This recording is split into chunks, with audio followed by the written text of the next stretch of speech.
Bem, irmãos, vamos orar mais uma vez e depois iremos para a meditação. Oremos. Senhor nosso Deus e Pai amado, muito obrigado, Senhor, pela graça e o privilégio que nos deu de podermos te louvar. Pedimos agora pela meditação em Tua Santa Palavra, que possa trazer edificação para as nossas vidas. E oramos agradecidos em nome do Teu Filho amado, nosso Senhor e Salvador, Jesus Cristo. Amém. Bem, irmãos, hoje nós vamos dar continuidade no estudo que iniciamos semana passada, na escola bíblica da semana passada, sobre o serviço, servir uns aos outros. Estamos estudando sobre a reciprocidade, alguns mandamentos recíprocos que Deus nos ordena, ou seja, que nós todos, filhos de Deus, devemos colocar em prática. Não devemos esperar apenas por uma pessoa, um irmão, colocar isso em prática, mas todos os filhos de Deus, todos os membros do corpo de Cristo, devem colocar esses mandamentos em prática. É o mandamento do serviço. O nosso versículo-chave desse estudo é 1 Pedro, capítulo 4, e verso 10. 1 Pedro 4 e 10. Vamos todos ler juntos. Servi uns aos outros, cada um conforme o dom que recebeu, como bons despenseiros da multiforme graça de Deus. Vamos de novo? Servi uns aos outros, cada um conforme o dom que recebeu, como bons despenseiros da multiforme graça de Deus. Que Deus abençoe a sua santa palavra. Então aqui é um mandamento que o Senhor nos dá, nós temos que servir uns aos outros conforme o dom que recebeu. Deus nos deu dons, capacidades que podemos desenvolver, e assim nós temos que usar essas capacidades para servir uns aos outros. Primeiro, servir a Deus, e com essa visão, de Deus me deu uma capacidade de trabalhar de alguma forma na obra de Deus, então o meu foco principal é servir a Deus. Por isso que temos que fazer com dedicação, com cuidado, com zelo, para fazer da maneira correta. E também com a visão de servir uns aos outros, servir aos irmãos. E nós já vimos uma interpretação interessante da palavra dom. Não foi? O que é que significa dom? Dê o melhor, Então isso é que significa dom, é dar o melhor. Então nós temos que colocar isso na nossa mente para entender que não necessariamente um dom é aquilo que eu já nasci sabendo fazer. Ah, porque eu não sei fazer isso, então não tenho o dom. Calma lá, Ninguém nasce sabendo fazer nada, As crianças às vezes vai crescendo, não nasce sabendo daquilo, Mas ela vai crescendo e vai desenvolvendo algumas astúcias, Sozinha. Às vezes não vê ninguém fazendo, mas aprende, Mas ela vai se desenvolvendo. E quanto mais ela vê aquilo acontecendo, ela vai aprendendo aquilo. Certo? Então, na obra de Deus, nós temos que entender isso também. O dom não quer dizer que eu nasci sabendo fazer aquilo. Quer dizer que Deus me dá a capacidade, habilidade, para que eu possa dar o meu melhor e assim desenvolver na obra de Deus. Certo? Tem pessoas que têm o dom de cantar. Quando você escuta cantando a primeira vez, você já vê uma voz bonita, Há um tom bonito. E essa pessoa tem o dom. Tem. Vamos dizer assim que ela tem uma facilidade, uma habilidade que Deus deu. Mas se ela não desenvolver, ela não vai colocar isso no seu melhor. Dom, dar o melhor. Então precisamos entender aquelas oportunidades, eu costumo dizer assim, Não apenas observar as habilidades que Deus nos deu, mas a oportunidade que Ele nos dá e nos esforçar para dar o nosso melhor, para desenvolver esses dons e assim trabalharmos para o Senhor, servir a Deus e servir aos irmãos. Certo? Então, cuidado, não esconda o seu dom. Às vezes você tem um dom de comunicação. A gente fala muito no dom de cantar, tocar, pregar. A gente fala muito nesses 3 dons. Mas não existe só isso na igreja. Você às vezes tem um dom de comunicação. E você daria muito bem para trabalhar numa recepção da igreja. que você se comunica bem, você conhece muitas pessoas da cidade, então você é aquela pessoa receptiva, né? As pessoas chegam, um visitante, você consegue se comunicar bem com ela. Eu já não tenho muito esse dom, né? Tenho muita dificuldade de conversar com quem eu não conheço, né? Com quem eu não já tenho uma certa amizade. Né? Com quem eu tenho amizade, até que eu converso mais um pouco, né? Mas com quem eu não tenho amizade, eu tenho um pouco de dificuldade, porque eu sou muito tímido, né? Isso faz parte da minha pessoa em si. Não sei porquê, mas eu vou dizer uma coisa aqui. Desenvolvi esse dom que eu não queria, né? Que era a timidez. Eu não queria ser tímido, mas sou. Então eu tenho dificuldade de me comunicar com as pessoas que eu não tenho assim uma certa amizade, certo? Aí, com o tempo a gente desenvolvendo amizade eu consigo me comunicar melhor. Mas ainda é um pouco aperreado, né? Vocês percebem que às vezes eu falo bem rápido, né? Perceberam isso já? É a timidez. Como tenho vergonha de falar, eu sou tímido, então eu quero falar rápido para poder terminar logo e né, me ver livre. Certo? É a mania de quem às vezes é tímido, né? Você pode observar as pessoas que não são tão tímidas, elas às vezes falam bem mais tranquilo, né? Não tem muito aperreio, mas a gente que tem uma certa timidez, a gente tem dificuldade. Certo? Mas tudo bem, é só um exemplo que eu estou dando de que existe também esse dom, né? O dom da comunicação, o dom da comunicação. Pessoas que não têm dificuldade de fazer amizades, se expressam na maior facilidade do mundo, com qualquer pessoa, às vezes com uma pessoa totalmente desconhecida. Então, é um dom que a pessoa tem que observar. Eu tenho essa facilidade de comunicação, então eu posso ajudar na recepção da igreja, né? Não necessariamente, irmãos, na recepção ali tem que ser homem. Não é bom que seja só uma mulher, né?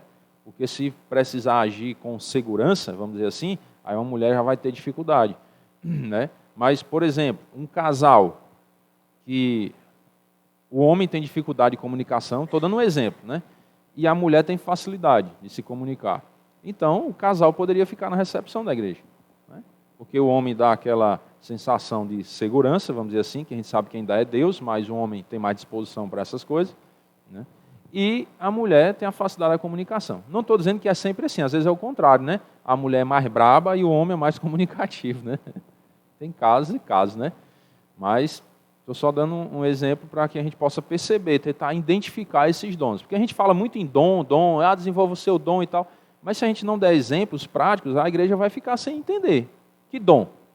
Eu não sei o dom que eu tenho. Por isso que às vezes eu dou vários exemplos para que os irmãos possam ir entendendo aos poucos. Eu acho que eu tenho esse dom aí que o pastor falou. Isso daqui eu acho que talvez eu consiga desenvolver, porque eu tenho essa facilidade. E por aí vai, né? Certo? Tem outro dom que é bem interessante, que é necessário na igreja também, é bem importante na igreja, é o dom da sensibilidade. Sensibilidade não quer dizer ser frágil, não, certo? Não é nesse sentido a palavra que eu estou usando. Sensibilidade no sentido de ter a percepção apurada, de ser sensível às necessidades dos outros. Exemplo, vou dar exemplo. Às vezes chega um visitante na igreja que tem as crianças inquietas, né? A criança fica correndo para cá, para acolá e tal, fazendo barulho. E aí alguém na igreja tem aquela sensibilidade, aquela percepção, e opa, essa pessoa está precisando de ajuda. Eu vou lá pegar a criança, né? Vou retirar de dentro da igreja, conversar, orientar, para que ela fique calma, ela fique comportada na hora do culto. É uma percepção, uma sensibilidade, que às vezes tem pessoas que têm isso mais do que outros, né? Já tem aquela habilidade, é algo quase que natural. Então você vai só desenvolver. Né? Desenvolver em que sentido?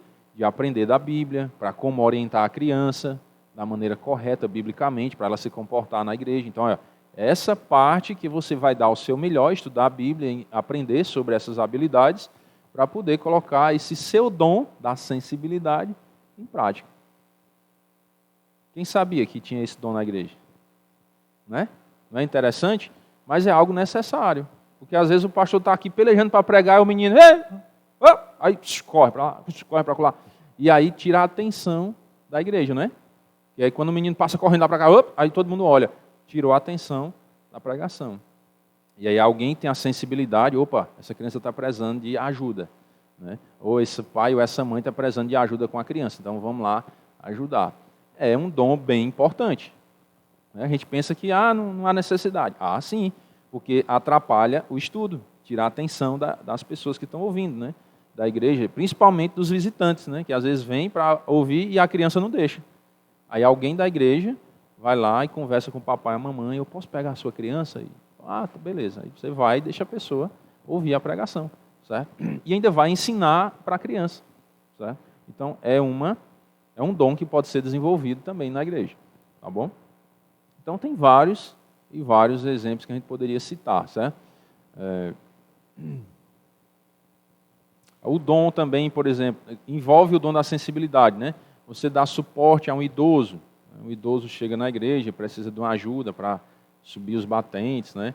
Para sentar. Às vezes a igreja está lotada, por exemplo, aí chega mais alguém e não tem cadeira. Aí a pessoa vai ficar lá em pé, assistindo o culto, né? Alguém tem a sensibilidade, opa, está precisando de cadeira, vou correr ali, vou pegar, aí, né? Senta aqui e tal. Então são coisas que são essenciais na igreja, são necessárias, e os irmãos é quem tem que colocar isso em prática, né? Servir uns aos outros, conforme o dom que recebeu. A gente não pode esperar que, por exemplo, uma mulher faça isso, né? Ah, está precisando pegar ali 10 cadeiras ali atrás, aí vamos deixar a mulher pegar. Não, isso é serviço de homem, pegar peso, é para homem, né? Não que a mulher não possa fazer, mas onde tem homem, mulher não faz força, não é assim? É igual aquela história que o povo diz, onde tem homem, mulher não ora, né? Em público, né? Mas às vezes até há essa necessidade também. Eu não sou machista espiritual, né? Com relação a isso. Às vezes há necessidade que a mulher tem que orar também. A mulher não pode exercer posição de liderança na igreja, certo? A não ser que não tenha homem na igreja. Mas se tiver homem, a mulher não pode, certo? Mas aí, com relação a pegar peso, eu digo a mesma coisa, né? Onde tem homem, mulher não pega peso. E aí, se às vezes a mulher é mais sensível, pode chegar para o irmão, você pode pegar ali umas cadeiras, né? A mulher tem que ter cuidado também, não é porque eu sou perceptor, esses homens são muito mole, eu vou lá e vou pegar. Cuidado, porque às vezes você pensa que está fazendo um giro, está fazendo um giral, né? Porque isso não fica bonito, né? Você vê às vezes vários homens na igreja e a mulher carregando as cadeiras. É muito mais bonito a mulher ter a sensibilidade, chegar para algum homem da igreja e, meu irmão, você poderia pegar umas cadeiras ali? Aí eu, tá bom, acordei, né? Vou lá e pego. Porque às vezes o homem não tem a mesma percepção da mulher, da necessidade que há em algum momento, certo? Então, cuidado nesses comportamentos, para às vezes não dar um mau testemunho. Vou dizer qual seria o mau testemunho nisso, né? Que às vezes a gente não entende. Às vezes a mulher pode só pensar assim, não, mas é porque eu tenho atitude e o homem não tem atitude. Beleza. Principalmente se for seu marido. Aí é um problema. Porque, vamos dizer, tem um evento na igreja, aí vem vários visitantes, né, pessoas descrentes e tal. Aí o homem, às vezes, é mais aluado, né, vamos dizer assim. Por quê? Porque ele é focado. Vocês já ouviram aquela história das caixinhas dos homens, não já? O homem funciona por caixinha. Se ele estiver focado em resolver um problema ali, ele está ali. Ele não está vendo se tem uma pessoa em pé, precisando de uma cadeira. Ele está nem saber, ele está focado, né? E a mulher vê tudo ao mesmo tempo, né? Não sei onde é que ela tira tanto olho, mas tudo bem. Ela percebe tudo de uma vez só. Aí a mulher percebeu, chegou alguém, está precisando de uma cadeira, e esse lesado não está vendo. Lógico, ele é homem, ele não está vendo. Ele está na caixinha de outra coisa. Aí a mulher vai lá, pega a cadeira, bota, vai dar um mau testemunho, porque o descrente vai ver, rapaz, ou igreja de homem fraco, não pega uma cadeira, né? É obrigado a mulher pegar. Quem provocou esse mau testemunho? Foi o homem ou foi a mulher? Foi a mulher. Porque ela percebeu e foi pegar. Ela poderia ter pedido ao homem, ei, irmão, não está ali, está precisando, pega ali, por favor. Pronto, o homem vai lá e pega, né? Às vezes a gente pensa, não, foi o homem que provocou porque ele é lesado. Não, irmãos.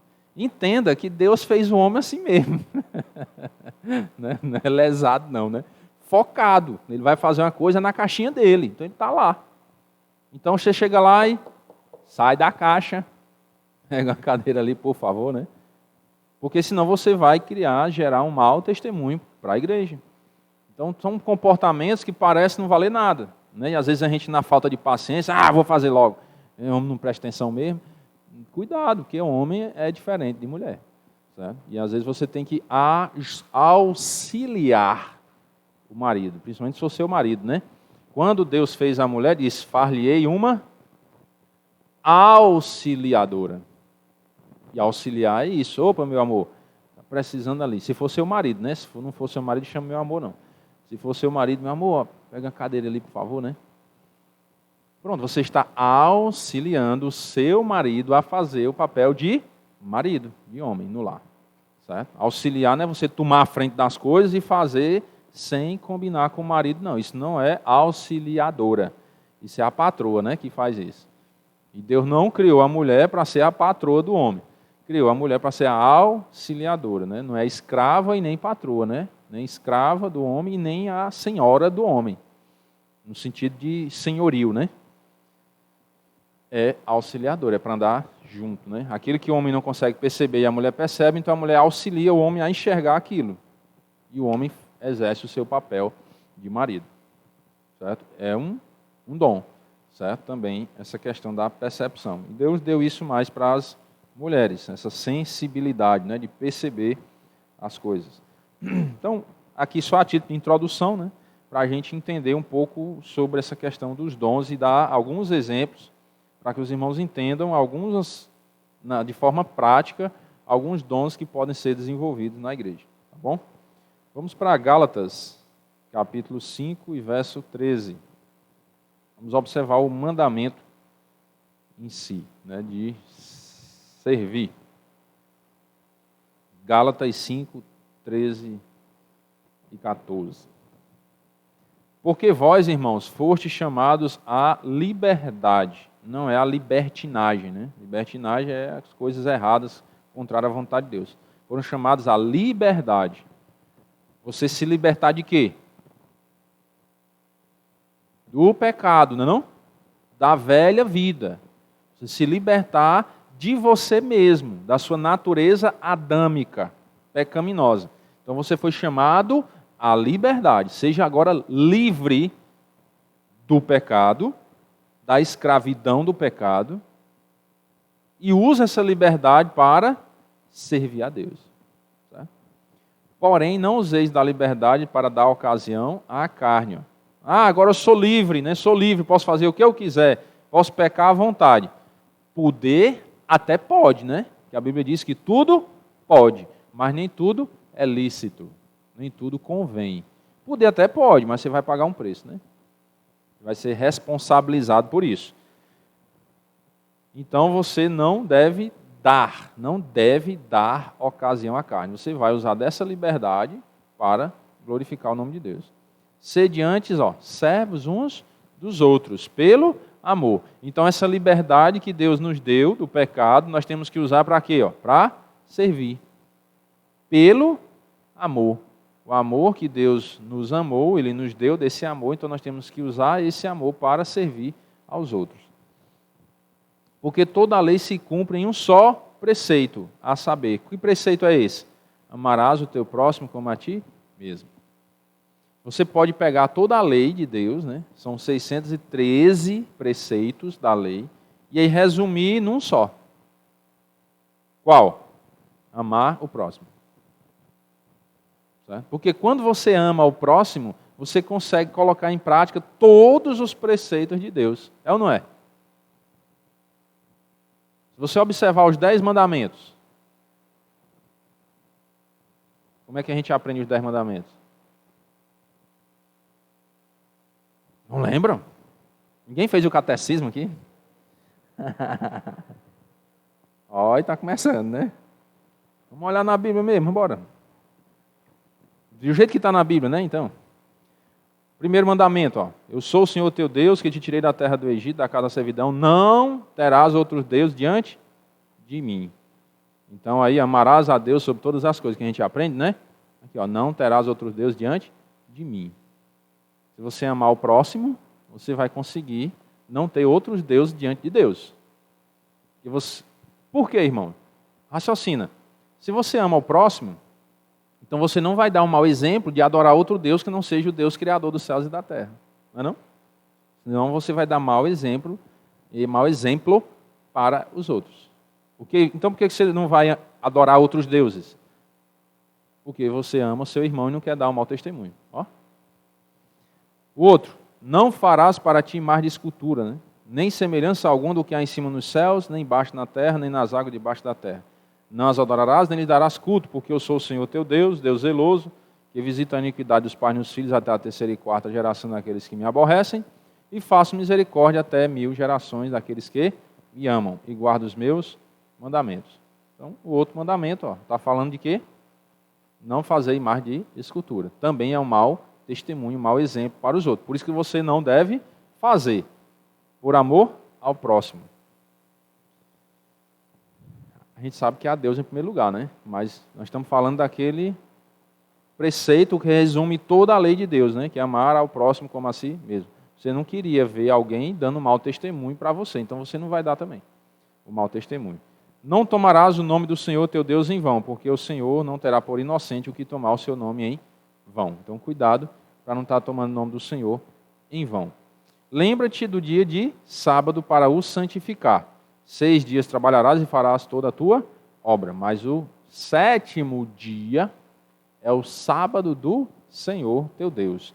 Não farás nenhum trabalho, nem tu, nem o teu filho, nem a tua filha, nem o teu servo, nem a tua serva, nem o teu animal, nem o forasteiro das tuas portas para dentro. Porque em 6 dias fez o Senhor os céus e a terra, o mar e tudo que neles há, e ao 7º dia, preste atenção, 7º dia descansou. Por isso o Senhor abençoou o dia de sábado e o santificou. Ah, irmão, então nós estamos errados, né?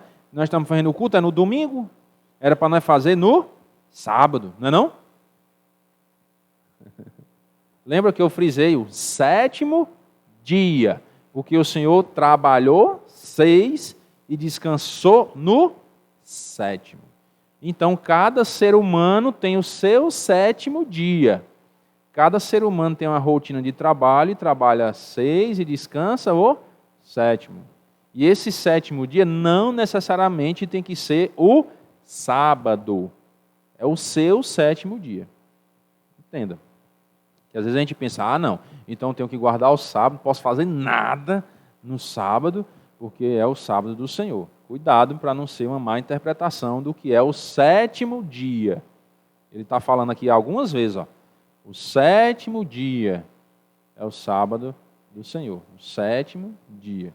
Então você trabalha 6 e descansa no 7º. Está aqui, em 6 dias o Senhor criou tudo, né? E ao 7º dia ele descansou. Vou ser mais prático agora. Você trabalhou segunda, terça, quarta, quinta, sexta, sábado. Trabalhou 6, não foi? Qual é o teu 7º dia? Domingo. Você trabalhou quarta, quinta, sexta, sábado, domingo, segunda. Trabalhou 6, não foi? Qual é o teu 7º dia? A terça. Então, o 7º dia é o mesmo para todos os seres humanos? Não. Então entenda, quando ele diz, e no 7º dia ele descansou. Então você vai observar a sua rotina de trabalho.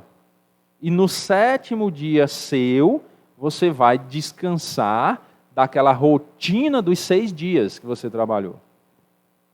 É assim que eu entendo. Ah, não, irmão, porque então nesse 7º dia, na terça-feira, eu não posso fazer nada. Aí tem um cachorro meu morrendo. Morra, que hoje é sábado, é o meu sábado, eu não te salvo. É assim que tu vai fazer?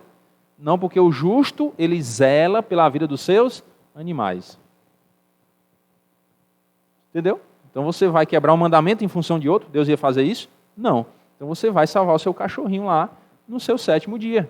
Porque no 7º dia é lícito fazer o bem.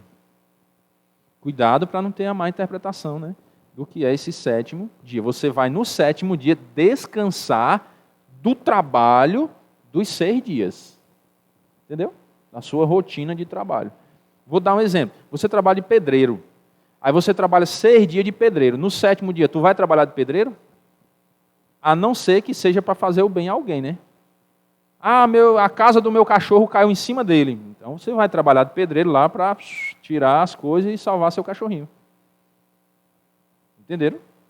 Mas não, peraí, hoje é o meu 7º dia, é o dia do Senhor, vou dedicar esse dia para Deus. Mas aí alguém me chamou para eu dar uma diária de serviço lá, como pedreiro. Vou não. É o meu dia de descanso. Hoje é o dia do Senhor. Não é porque eu tenho que descansar o meu corpo, né, na fadiga do trabalho. mas é porque é o dia que eu tenho que dedicar mais tempo para Deus. Entenderam, irmão? Mais ou menos? Por aí, né? É mais ou menos isso que eu entendo como dia do sábado, certo? O 7º dia é o sábado do Senhor. Não vou, né, deter mais tempo aqui, porque o tema não é sobre o sábado, isso aí só para abrir um parênteses. Honra teu pai e tua mãe, ó, outro mandamento, para que se prolongue os teus dias na terra que o Senhor teu Deus te dá. O teu pai e tua mãe são próximos teus? Como aquele lá, ama o teu próximo como a ti mesmo. Teu pai e tua mãe não são teus próximos? Então, ó, está nos mandamentos. Se você amar o próximo, você vai guardar os mandamentos. Já deu para entender, né? Não vou ler o restante não, tá bom? Dos mandamentos. Mas já deu para entender, ó. Não mata, não adultera, não furta, não é? Se você amar o seu próximo, você não vai fazer nada disso. Então, por isso que lá ele diz, né? Toda a lei se resume em quê? Toda a lei se cumpre em um só preceito. Amarás o teu próximo como a ti mesmo. Se você amar o seu próximo como a você mesmo, você vai conseguir cumprir a lei de Deus, certo? Ah, irmão, então eu vou cumprir a lei de Deus assim e vou ser salvo por isso, né? É? Não, é não. Entendi nada, né, irmão? Entendeu? A salvação é pela fé. Cumprir os mandamentos não é para ser salvo. É para glorificar o nome de Deus. Por gratidão à salvação que Ele te deu na pessoa de Cristo. Você não vai ser salvo por cumprir a lei. Você vai ser grato a Deus. É de demonstrar sua gratidão a Deus por cumprir a lei. Certo? Vamos observar agora o maior exemplo de serviço. Quando Jesus veio, Ele dedicou-se integralmente ao serviço dos outros. Ele serviu aos outros. Ele aproximou-se das pessoas, andou com pecadores, conversou com mulheres, curou, fez milagres, deu de comer aos famintos e se encarnou totalmente em nossa realidade. E nessa lógica, é nessa lógica que a igreja se baseia para cumprir sua tarefa no mundo também. Certo? Então Deus, Ele fez isso, Ele viveu no mundo. Entenda uma coisa, irmãos. Eu me consagrar a Deus não significa eu me isolar do mundo. Ah, eu vou me trancar dentro de casa agora, não posso ter contato com pecadores. Né? Não posso, porque eu sou um crente fiel a Deus, muito consagrado, então não posso ter contato com esse mundo. Né? Eu vou viver numa paranoia agora, trancado dentro de casa, eu saio de casa só para ir para a igreja e volto para dentro de casa e tranco minhas portas, que eu não posso ter contato com o mundo, de forma alguma. Cuidado, para não ser legalista. Jesus, Ele viveu no meio dos pecadores, mas não pecou. Esse foi o diferencial dele, que deve ser também o nosso. Nós devemos viver na sociedade, mas não precisamos pecar. Certo? Temos que seguir o exemplo dele. Por amor a Deus e ao próximo, eu devo fugir do pecado, mesmo em meio aos pecadores. Eu não estou dizendo que o crente vai para o forró, né? Ah, irmão, então agora eu posso ir para o forró, ficar no meio dos pecadores? Cuidado, né? Que tem crente indo para o carnaval, montando, escola de samba, para ir desfilar no carnaval, né? Crentes fazendo isso. E não, porque tem que estar lá. Cuidado, não é isso que eu estou dizendo, não. Eu estou dizendo que você tem que viver a sua rotina diária sem essa paranoia. Que, porque eu sou crente, eu não posso nem conversar com um pecador, não. Cuidado. Como você vai testemunhar para as pessoas? E para você testemunhar para um pecador, você não precisa cometer os mesmos pecados. Pelo contrário, você tem que fugir dos pecados que aquela pessoa vive para você dar um testemunho de como o Filho de Deus vive. Que você consegue viver no mundo, ser uma pessoa muito feliz da vida, sem praticar aqueles pecados. Esse é o diferencial da vida do crente. É por isso que eu falo, né, de vez em quando, o crente, irmãos, ele tem que demonstrar alegria na sua vida. Um crente ele não pode viver deprimido pelos cantos das paredes, não. Não estou dizendo que o crente não passa por momentos depressivos, não estou dizendo isso. Né? Mas isso não pode fazer parte da vida dele. Não deve fazer. Poder até pode, né? Mas não deve. Por quê? Você, como crente, você tem que contagiar a vida das pessoas. Que é bom viver, que essa vida aqui é Tem dificuldade? Tem. Mas é boa, por quê? Porque você está aprendendo das coisas de Deus, você está se consagrando a Deus, você está buscando a Deus, você está indo para a igreja, você está fazendo as coisas que Deus gosta. Então você tem que demonstrar essa alegria para as pessoas. Certo? Eu sei que não é fácil eu dizer isso, por quê? Porque nem todo mundo tem essa facilidade, certo? De demonstrar uma alegria, um entusiasmo de estar nessa vida. Porque a gente sabe que não é fácil, é difícil. Certo? Mas você tem que clamar a Deus e pedir a Ele. Será que Deus quer que você viva triste pelos cantos? Não. Então a vontade de Deus é que você seja um crente satisfeito com a vida, não com o pecado. Satisfeito com o pecado, não. Não vos conformeis com este século. Certo? Não é satisfeito com o pecado, é satisfeito com a vida que Deus te deu. Ser grato a Deus pela vida que Ele lhe deu. E aí você transbordar essa alegria para as outras pessoas. Para que elas percebam que, rapaz, e o crente é alegre assim? O crente não bebe, não fuma, não rasga festa, não vive na prostituição, na droga, nas vaquejadas, nos forrós, não sei o quê. E consegue ser alegre? Consegue. Isso vai chamar a atenção de muitas pessoas. Porque alguns aí pensam que ser crente não tem graça. O cabo não bebe, não joga, não faz nada. Né? Na mente deles o crente não faz nada. Então não tem alegria. Não tem? Não sei quem pensa. Né? Você vê a ação de Deus na sua vida, você vê orando a Deus e Deus atendendo a sua oração, como a irmã Ana relatou ontem, né? Orou a Deus, orou e Deus atendeu a oração dela assim, ó. Onde é que a gente vê isso no mundo? E isso traz uma alegria para nós. Por quê? Porque nos dá uma confiança, uma torre forte, um porto seguro. Que nós estamos no meio das aflições dessa vida, doença, epidemia, pandemia, guerra, não sei o quê, e crise não sei aonde, mas nós temos uma torre forte. Nós temos uma coluna, um baluarte, né? Nós temos uma fortaleza, que é Deus. Então, em meio às tempestades da vida, nós estamos na calmaria, porque Deus nos dá essa calma. Podemos estar alegres, satisfeitos. Tá, cai 10, um ao teu lado, 10 mil à tua direita, né? Tu não serás atingido. Porque o seu emocional não será atingido, porque você está focado nas coisas de Deus. E nisso nós encontramos a alegria, que o mundo procura, mas não encontra, porque busca nos prazeres da vida. E nós buscamos a nossa alegria na palavra de Deus. Aí o mundo pensa, mas é porque o crente não faz isso, não faz aquilo outro. Aí nós vamos para um retiro, né? De vez em quando. Momentos maravilhosos. 2, 3 dias ali só em comunhão com os irmãos, ouvindo a palavra de Deus, aproveitando o tempo ali de comunhão. Uma bênção, né? A gente se desliga um pouco do mundo. A gente não se desliga totalmente, porque ainda tem essa tal da internet, né? Aí quando a gente chega nos cantos, a primeira coisa, tem Wi-Fi? Né? Aqui tem sinal de celular. A gente não se desliga totalmente, né? Mas a gente deixa ali de lado um pouco e aproveita o tempo de comunhão com os irmãos. Isso nos dá alegria. A gente volta feliz da vida, né? Então o crente consegue ser feliz nesse mundo em meio às dificuldades. O mundo, às vezes, não entende isso, a grande maioria. Mas nós devemos entender e externar isso para as pessoas. Jesus nos deu esse exemplo, né? De que ele viveu entre os pecadores, mas sem o pecado. E aí nós temos que seguir esse exemplo dele, porque ele é o maior exemplo. E nós precisamos seguir esse exemplo de Cristo. Não é se esconder da vida, mas viver a vida com a mente voltada para Deus. É isso que Deus quer, porque nós precisamos brilhar a luz de Cristo onde nós passamos. Se a gente ficar escondido, nós vamos brilhar a luz de Cristo? Você pega uma lâmpada e esconde. Você vai ver o brilho dela? Não. Então, a Bíblia diz que nós somos a luz do mundo e o sal da terra. Quando você crê em Cristo, você tem que brilhar e salgar. Brilhar para iluminar a vida das pessoas e salgar é o quê? Significa o quê, o sal? Dá sabor à vida, não é não?